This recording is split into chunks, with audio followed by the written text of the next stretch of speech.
possibilidade destas organizações obterem vantagem superior aos seus concorrentes, ok? Então, na realidade, o Porter ele esclarece de maneira bastante objetiva essa possibilidade de vantagem competitiva, ok?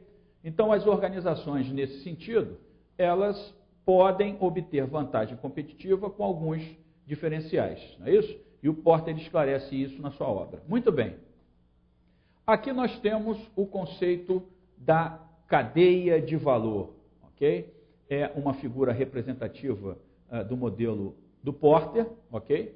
Eu coloquei de maneira colorida, bonitinho e tal, para você entender esse modelo, e é um modelo bastante utilizado nas organizações. É óbvio que daqui a pouco eu vou esclarecer todos esses quadrantes, não é isso? Mas, de certa forma, o que eu quero mostrar para você, né, é que este quadro ele representa graficamente a ideia do autor. Você vai observar que existe embaixo, né, do modelo, você está vendo algumas atividades, como, por exemplo, o que nós identificamos como atividades primárias e atividades secundárias. Vamos marcar isso aqui agora, olha lá. Observando, se você olhar esta parte aqui de baixo, que eu vou marcar para você, ok? Essa parte aqui de baixo, nós chamamos de atividades primárias, ok? Então, aqui embaixo, você está vendo as atividades primárias, P. Aqui em cima, você já está olhando um outro tipo de atividades, que o autor chama de atividades secundárias. Eu vou chamar de S, ok? Ou de suporte. Nós vamos discutir todas essas atividades. Observa-se que, neste caso, esse gráfico aponta para a possibilidade de obtermos vantagem competitiva. Então, na realidade, se você observar o gráfico, ele direciona para o conceito de vantagem competitiva. Então, se você conseguir concatenar todas as suas atividades primárias, P, assim como todas as suas atividades secundárias, S, significa que a organização, ela, de certa forma, vai tentar se orientar para a vantagem competitiva. Essa vantagem competitiva é, representativamente, uma margem superior em relação às outras organizações, ok? E você observa que você tem uma série de atividades, ou seja, cada uma dessas possibilidades são descritas pelo Porter como logística interna, operações, logística externa, marketing e vendas e serviço ao cliente. Ele identifica como as atividades primárias, assim como as atividades secundárias, aquisição ou obtenção de recursos, desenvolvimento tecnológico, administração de recursos humanos e o que ele chama de infraestrutura ou coordenação administrativa. Todas essas atividades, elas são ou atividades primárias ou atividades de apoio ou suporte. Neste sentido, o autor estabelece que, independente da estrutura organizacional propriamente dita, essas atividades precisam ser concatenadas e integradas. E, obviamente, podem existir elos entre essas atividades. Ok? Eventualmente, eu posso ter elos entre atividades secundárias e primárias, entre atividades primárias e atividades secundárias. Ok? Muito bem, então é importante que você visualize essa figura, que é uma figura muito importante e representativa dentro dos conceitos de estratégia das organizações. Ok? Muito bem, e aí, esse nosso conceito de cadeia de valor, ele vai ser melhor entendido agora. Então vamos explicitar essas atividades, ok?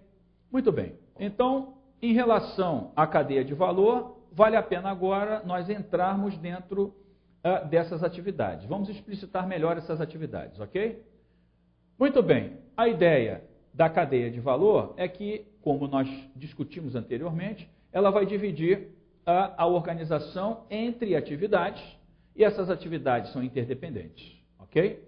Obviamente, essas atividades de forma integrada vão facilitar a visibilidade do escopo competitivo da organização, auxiliando a tomada de decisão da definição estratégica, ok? Muito bem. Quando dividido até um nível suficiente de detalhes, esse desempenho relativo da empresa, ele pode ser mais facilmente determinado. E aí, você, como estrategista, vai avaliar as atividades que agregam mais valor aos clientes, ok? Muito bem. E aí, nós temos a possibilidade de utilizarmos essa ferramenta, de certa forma, para que gere algum tipo de valor até para a própria organização e para o próprio estrategista, né? Para o próprio executivo da organização. Essa ferramenta ela tem utilidade importante para o quê? Visualização da empresa ou de um concorrente. Significa dizer que eu posso avaliar a cadeia de valor da outra organização? Sim, não é isso? Eu posso avaliar a minha cadeia de valor com relação à cadeia de valor da outra organização? Sim, é possível, não é isso? Eu posso verificar que, eventualmente, o meu fornecedor, ele, de certa forma, tem uma grande integração com a minha organização. Então, eu posso avaliar a sua cadeia de valor com a minha cadeia de valor. Identificação de forças e fraquezas.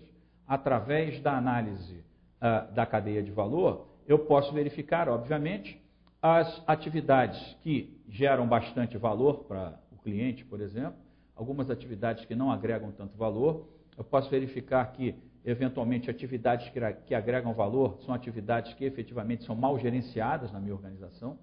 Isso, obviamente, pode se constituir num ponto fraco, não é isso? Então, isso auxilia na determinação de forças e fraquezas, né? Lembrando daquele conceito de análise SWOT, pontos fortes, pontos fracos, ameaças e oportunidades, ok? Então, auxilia substancialmente na definição desses termos. Comparação de forças competitivas, ameaças e oportunidades, não só de pontos fracos ou pontos fracos, mas de ameaças, pontos fortes, pontos fracos, mas de ameaças e oportunidades, né? Então, você observa que, eventualmente, eu posso avaliar ameaças de concorrentes, por exemplo, analisando a sua cadeia de valor, não é isso? Ou, eventualmente, alguma oportunidade de integração. Eventualmente, eu posso querer fazer uma aliança com uma organização, não é isso? Eu, de repente, posso avaliar a possibilidade da integração de algumas atividades da minha organização com uma outra organização. Ou, às vezes, até terceirizar, né? Fazer o processo de outsourcing. Isso é possível através do conceito e da análise da cadeia de valor.